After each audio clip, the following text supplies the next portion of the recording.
নমস্কার বন্ধুরা, আমাদের রাজ্যের পশ্চিমবঙ্গে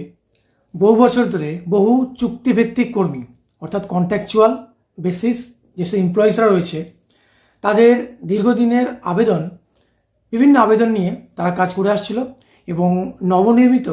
রাজ্য সরকারের কাছে তাদের সে আবেদন জমা করেছে বা জমা করবে যে তাদের স্থায়ীকরণ করা,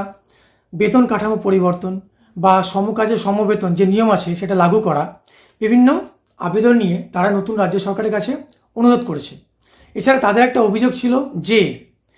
অন্যান্য রাজ্যের তুলনায় পশ্চিমবঙ্গের চুক্তিভিত্তিক কর্মীরা কম বেতন পেয়ে থাকে এবং বিভিন্ন সমস্যার কথা জানিয়ে তারা নতুন সরকারের কাছে আবেদন করেছে এবং সেই আবেদনের ভিত্তিতে আগামী দিনে আমাদের নবনির্মিত রাজ্য সরকার সেই চুক্তিভিত্তিক কর্মীদের কিভাবে নিয়োগ করা হয়েছিল, তাদের বেতন কাঠামো কী আছে, এই সমস্ত বিষয় নিয়ে অডিট করার কথা ঘোষণা করেছেন, যেখানে যাচাই করা হবে যে যেই পরিমাণ চুক্তিভিত্তিক কর্মীরা রয়েছে তাদের কী হিসাবে নিয়োগ করা হয়েছিল এবং তাদের বেতন কাঠামো কী আছে, অর্থাৎ কাকে কীভাবে কী হিসাবে বেতন দেওয়া হচ্ছে এবং তারা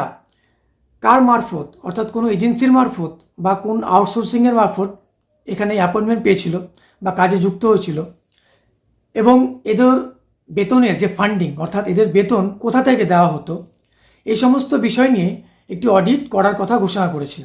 তবে সবচেয়ে বেশি চোখ রয়েছে পশ্চিমবঙ্গের বিএসকে অর্থাৎ বাংলা সহায়ক কেন্দ্র, যেখানে প্রচুর কন্ট্রাকচুয়াল বেসিক ছেলে মেয়েকে নেওয়া হয়েছে কাজ করার জন্য এবং এরা কোনো থার্ড পার্টি মারফত কাজে যুক্ত হয়েছিল কি না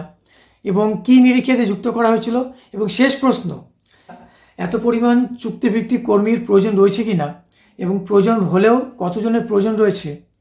তা সবই নির্ভর করছে আগামী এই অডিটের উপর। এবং এই অডিটের রিপোর্ট আসা অবধি সমস্ত চুক্তিভিত্তিক কর্মীদের অপেক্ষা করতে হবে যে তাদের আগামী দিনের কর্মজীবনের কী পরিকাঠামোর পরিবর্তন হতে চলেছে। তো যাই হোক, ভিডিওটি ভালো লাগলে একটি লাইক করে দেবেন এবং সমস্ত চুক্তিভিত্তিক কর্মীদের মাধ্যমে